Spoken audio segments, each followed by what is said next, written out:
Yes. Hiki mako ke whanonga ki hiwa ko ia, kai mo ilelei. Pe koe o iloa koe watermelon.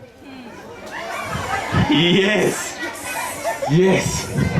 Toko lahi au ki te whanau, os whanonga ki hiwa ko ia.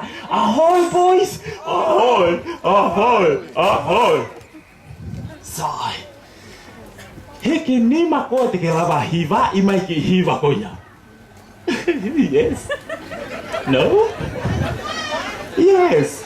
Coffee here. Okay.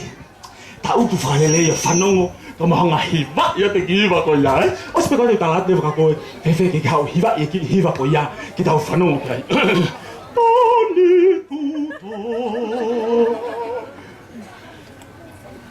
Tolu. Pa. Watermelon, watermelon, pangani faina, like te mata, kaimo uilele. Whanau ki ai? Ia tā tēne lawa hiwai? I tā. Okay. Te mau toi hiwa ia te whoi hiwa, hiri peko ia te mama whakatata ia tu. Ahoy boys. Ahoy. Ahoy, ahoy. E teu, tolu, pa.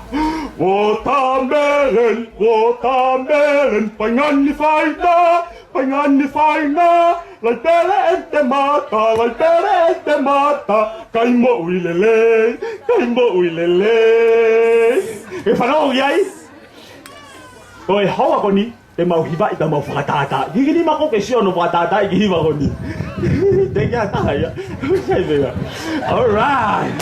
You're taking a photo, okay, boys? Ready? Go. Watermelon, watermelon. Pangani faina.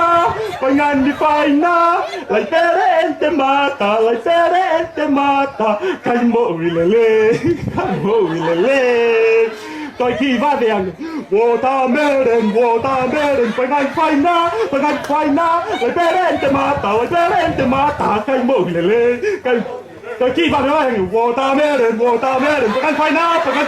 Like te mata. Kaimo uilele. Vadeang pita. Watermelon,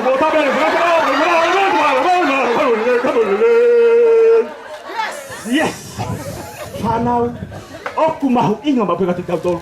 Ke tau kai mau e festapolo da mo fwa ya tau ka ke mo ilele oya all right ahoy boys ahoy